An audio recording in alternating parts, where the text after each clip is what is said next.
جھینگا ایک کیڑا ہے، اس کو شوافی علماء نے حنفیوں کے گلے سے اتارنے کے لیے لکھ دیا شرارتن انہ من السمک.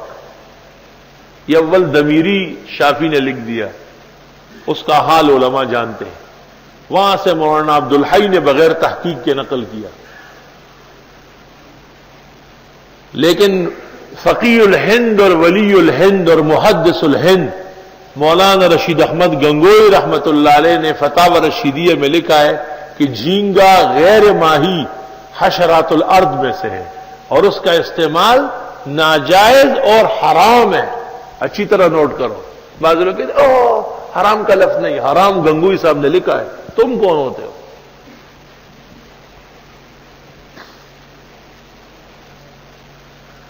مولانا اشرف علی صاحب نے جو کچھ لکھا امداد الفتاوی میں، یہ فتویٰ زیر نظر نہیں رہا ہے. کتنے جزیات ہیں جو بعض اکابر سے اجل جاتے ہیں، مخفی رہ جاتے ہیں. اس کی دلیل یہ ہے کہ آخر میں لکھا اس وقت اس کا مچھلی ہونا واضح ہے. آگے ہے لعل اللہ یحدث بعد ذلک امرا.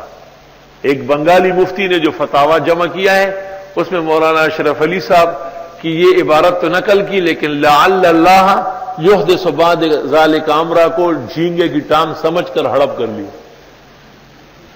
جب مجھ سے گفتگو ہوئی میں نے کہا پہلے دیانت پیدا کرو پھر بات کرو. امداد الفتاوی کی عبارت آدھی نقل کی ہے. لعل اللہ یحدث بعد ذلک امرا لکھ لیتے تو علماء سمجھ لیتے کہ حضرت حکیم الامت کو اطمینان نہیں تھا. سلہٹ میں بیٹھا ہوا تھا، بنگالیوں نے مجھے وہاں جا کے کہا کہ آپ خدا کے لیے ایک تو جھینگے کو کچھ نہ کہیں اور ایک پان کے خلاف تقریر نہ کریں،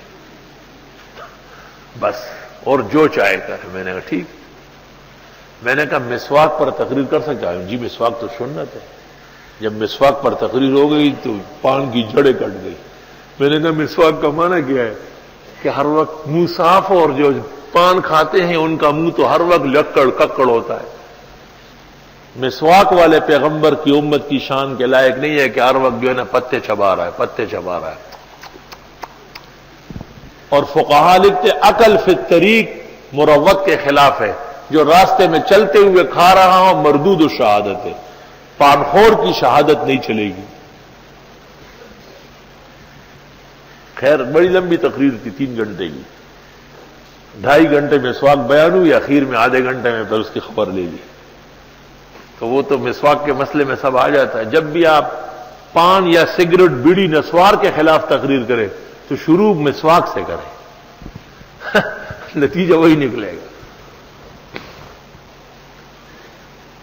تو میں ایک عطار ہے ان کے گھر پر دعوت تھی، وہاں بیٹھا تھا. ہندوستان سے مولانا حبیب الرحمان خیر آبادی بھی تشریف لائے تھے، بڑے بزرگ و عالم، اور بھی بنگال سلہٹ کے سب حضرات تھے. ایک شخص نے شرارت کی اور اس نے پوچھا کہ جی جھینگا حلال ہے یا حرام ہے؟ تو ایک شخص وہاں سے کہہ رہا ہے حضرت اس پر آپ گفتگو نہ فرمائیں، ہمارے بنگال کے علماء کا اتفاق ہے کہ جھینگا مچھلی ہے اور حلال ہے.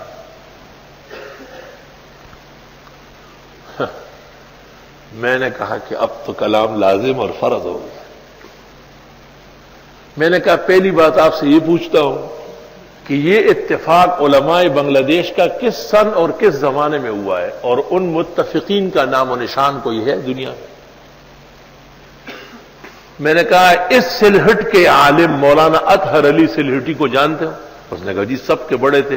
میں نے کہا ان کی لکھی ہوئی کتاب سامنے شیشے میں بند ہے، التبیان فی حرمت الروبیان، واضح اعلان کی جھینگا حرام ہے، کیونکہ وہ حضرت گنگوئی سے مستفید تھے. لوگ حیران ہو گئے کہ گھر کسی عمر کا سامنے ہے. پہنچتے ہی میری نظر پڑ گئی تھی اس پہ. دوسرا میں نے کہا کہ دیوبند کے اکابر کے بڑے عالم کون ہیں؟ تو مولانا حبیب الرحمان خیر آبادی نے کہا مولانا رشید احمد گنگوئی. میں نے کہا یہ فتاوی رشیدیہ ہے اور یہ عبارت، اور جتنے ہیں وہ بات کے لوگ ہیں. تیسری بات یہ کہ جب حرام اور حلال میں تعارض ہو جائے تو کرنا کیا ہے؟ تو سب علماء نے کہا کہ ترک ضروری ہے. تو میں نے کہا جھینگا متروک ہے، ناقابل استعمال ہے. اور کم قسمیں ہیں دنیا میں کہ یہ کیڑا کھاتا ہے ٹانگوں والا، اسکوڑا حلال دے خورنگ دے مردار دے.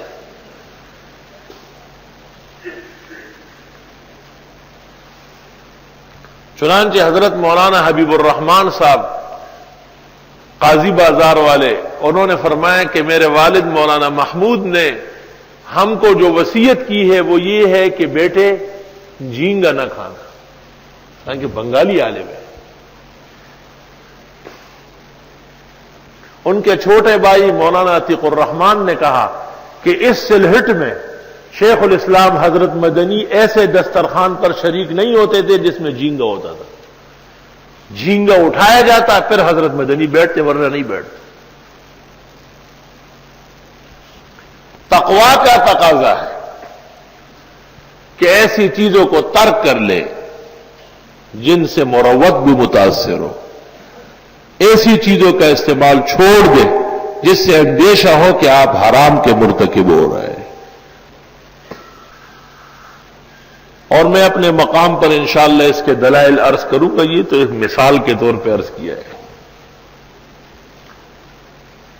مولانا شمس الحق صاحب فرید پوری نے بھی جھینگے کی حرمت لکھی ہے، جو تفسیر لکھی ہے طویل. اس کے اقتباسات بعض بزرگوں کو ملے ہیں. ہدی للمتقین.